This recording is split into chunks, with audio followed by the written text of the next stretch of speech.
com a dívida. Porém, dentro de 5 anos de formada, a típica médica veterinária, porque atualmente está beirando na faixa de 80% os formandos e são dos atuais formandos são médicas veterinárias do sexo feminino, do gênero feminino, e por várias razões, mas dentre elas, com certeza, a pressão de ter que ganhar um salário, ter um rendimento, uma renda de seja lá o que for para poder pagar esses compromissos financeiros, mas ao mesmo tempo ter que aturar ou aguentar ou de certa forma até mesmo lidar com uma série de gargalos e conturbações durante o seu dia dentro da clínica, no caso, clínica de pequenos animais. E ela descreve então exemplos de como é que ao iniciar o dia às 15 para as 8 da manhã, dentro da clínica, antes das 11 da manhã, ela já teria visto uma série de casos, já teria lidado com vários casos, inclusive de eutanásia, e ao sacrificar animais e ao não poder salvar a vida de animais e ao mesmo tempo ter que vacinar o cachorrinho, e uma série de histórias que ela conta, nos deixa com a seguinte conclusão, de que o típico médico veterinário, ainda no início de carreira neste país, está sobre um estresse bastante expressivo, bastante importante de se considerar. E por que a gente estaria tocando nesse assunto? Porque talvez a cultura, talvez a economia, talvez o estilo de vida, talvez uma série de fatores econômicos, sociais, socioeconômicos estariam contribuindo para que a formanda médica veterinária americana, em contraste com a formanda médica veterinária brasileira, estariam passando por experiências bastante diferentes uma da outra. E com isso a gente poderia imaginar de que maneira que esta abordagem das qualidades, dos relacionamentos, além da prática científica, de que maneira que esta filosofia, esta abordagem, essa maneira de encarar a vida poderia trazer alento, sossego, tranquilidade e até, de certa forma, uma paz para que a profissional possa desenvolver um trabalho ainda melhor do que ela teoricamente poderia desenvolver diante deste cenário desafiador. Os relacionamentos, eles podem, de certa forma, serem, aqui neste país, bastante, vamos admitir, até frios, bastante até objetivos, talvez até demais, ao ponto em que o proprietário do animal talvez não queira se relacionar com o profissional de uma forma mais humana ou humanística, e sim manter este relacionamento um pouco mais voltado à praticidade de que o cliente está pagando por um serviço, como compraria um produto, e busca um resultado já pré-determinado antes mesmo de chegar. Portanto, essa colega, ao chegar na clínica e se deparar com o caso de um animal que estava à beira do falecimento, ao fazer a passagem, a proprietária do animal estava chorando em prantos e, ao tentar consolar a proprietária do cachorro, a médica veterinária naturalmente não pôde estar na sala de consulta às 8 em ponto para atender o caso, que teve que aguardar mais 20 minutos, portanto agora são 8h20 da manhã, e a proprietária do cachorrinho, que estava com hora marcada, estava achando um desrespeito com o horário que ela tinha marcado e estava ameaçando inclusive a recepção de que ela estaria entrando no Facebook e estaria postando uma série de comentários a respeito da clínica e da profissional como sendo não muito interessante para dentro do uso da mídia social, que não seria muito interessante para essa clínica ter esse tipo de propaganda negativa. Portanto, Às 8h20, a veterinária saiu na recepção, conversou com a proprietária do cachorrinho e foi logo atender no caso com as vacinas e o atendimento que era de praxe e de se esperar nesse caso. Portanto, a gente está verificando 2 ou 3 relacionamentos logo nos primeiros 15 minutos do dia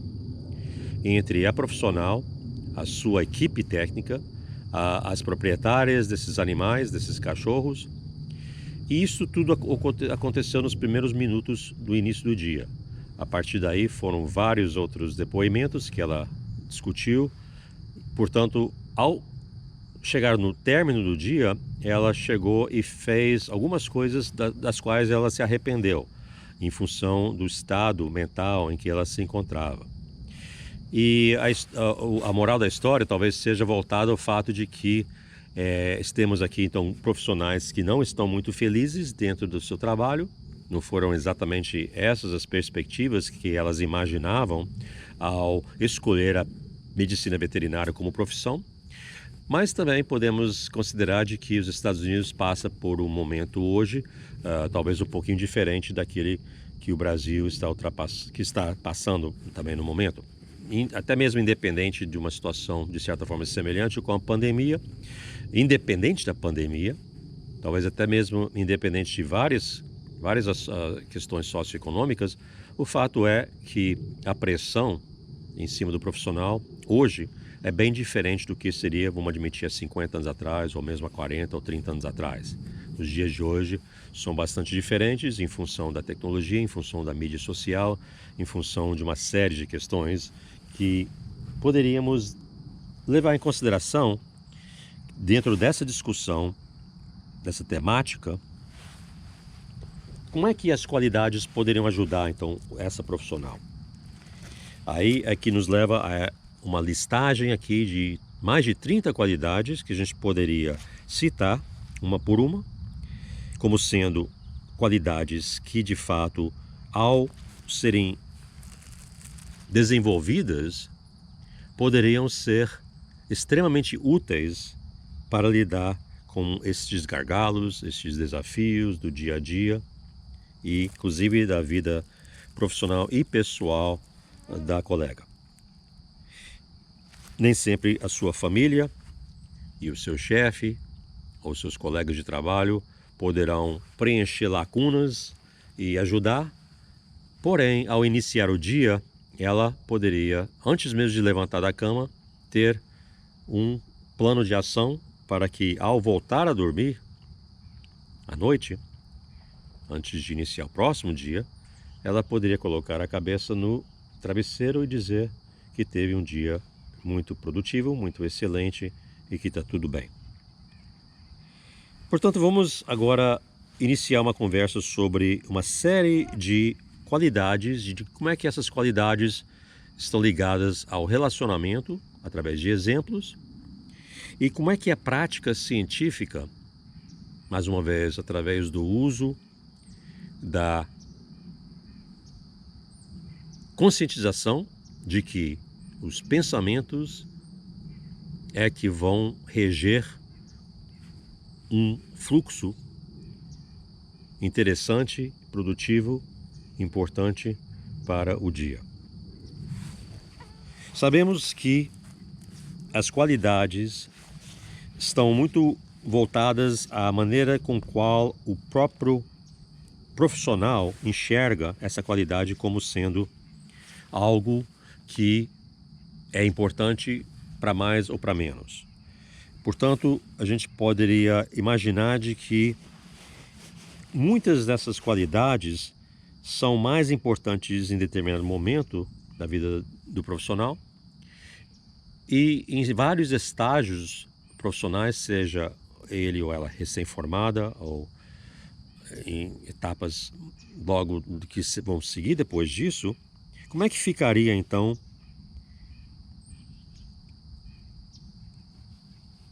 a maneira com qual esse profissional vai usar dos seus recursos para realizar estas curas ao fazer os tratamentos com qual ele foi treinado, ensinado dentro de uma escola de medicina veterinária. Aí que vem o caso de discutirmos aquilo que a gente poderia denominar em inglês como soft skills versus hard skills. Técnicas cirúrgicas e clínicas e utilização de fármacos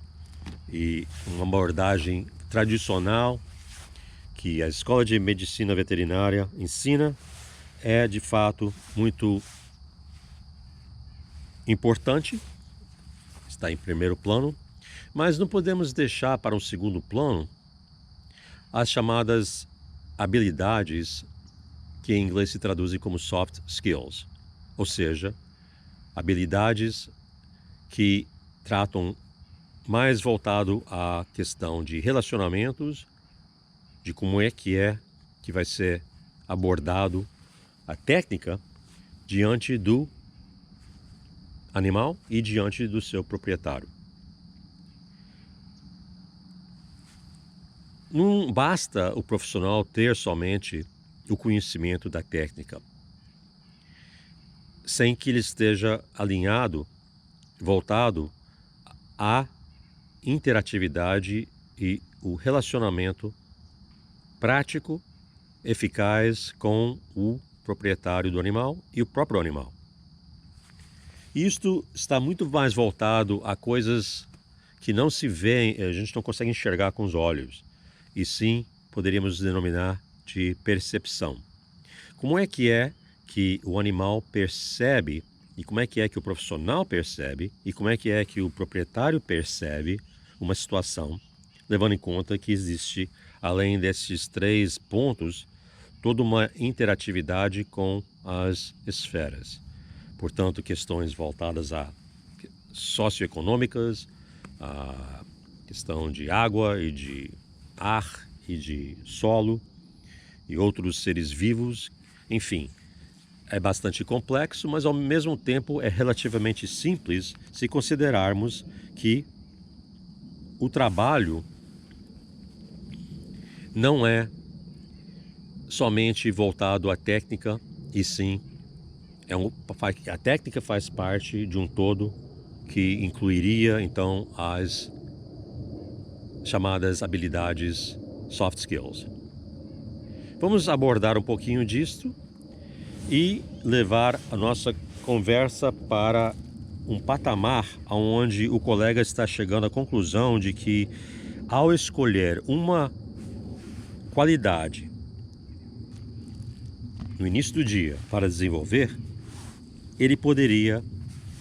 ao chegar no fim do dia, dizer: essa qualidade serviu o propósito a seguir da seguinte maneira. Por exemplo, vamos admitir que o colega resolvesse usar da ética como sendo a qualidade que ele estaria desenvolvendo durante o dia de hoje. Esta qualidade poderia facilmente ser considerada quando o colega sabe que, ao trabalhar de uma forma ética, não vai se preocupar nem com competição, nem com a preocupação de que ele não esteja somando, que ele não esteja chegando com uma situação onde o resultado será melhor com a sua atuação do que seria se ele não estivesse envolvido. Enfim, ao fazer a cobrança, literalmente pedir dinheiro, ao terminar o seu tratamento, porque foi eficaz, teve o resultado positivo esperado, existiria uma satisfação muito grande ao fechar o contrato, entre aspas, porque o veterinário conseguiu fazer do serviço, realizar sua cura e cobrar um valor que seria o valor correto para ambas as partes. O veterinário se acredita que esteja sendo valorizado o seu trabalho e, ao mesmo tempo, o proprietário enxerga e percebe o valor do trabalho e paga com muita satisfação. Portanto, gostaríamos então de deixar os nossos ouvintes com essas imagens e voltamos a pedir que os colegas voltassem a nos acompanhar no primeiro simpósio internacional de Medicina Veterinária da Universidade Docton de Teófilo Otoni, em Minas Gerais, no Brasil. Daqui de Boston Rural, estaremos à disposição para oferecer consultoria para os colegas, qualquer amigos, profissionais, enfim, todos os ouvintes aqui no YouTube, através do e-mail mark.baptista@comcast.net e o nosso site medicalagribusiness.com. Também tem uma página para contato, para estarem em contato diretamente com a nossa pessoa, e poderíamos também nos ver no Brasil, pois estaríamos realizando outras oportunidades para desenvolvimento profissional e educação continuada, presencial, além de virtual, agora para o ano 2021, iniciando uma turnê logo no primeiro semestre, a data a ser combinada, a ser determinada. Mas agradecemos nesta oportunidade, mais uma vez, ao convite da professora doutora Soraya Diniz, com quem a gente vem tendo uma conversa importante, além do seu companheiro e amigo professor Dr. Marcos Xavier, do Departamento de Medicina Veterinária Preventiva da Universidade Federal de Minas Gerais, e vários outros colegas, inclusive da colega que fez a apresentação anterior, a doutora Vanessa Teodoro Rezende. E gostaríamos então de nos despedir neste momento, voltando a convidar os colegas a participarem da nossa apresentação, da nossa palestra interativa, onde todos vão poder fazer perguntas, já de uma vez, através do meu e-mail, mas através da palestra em si, haverá uma oportunidade de fazer um chat, e eu estarei vendo as perguntas e respondendo, e gostaria também de absorver todos os comentários e as considerações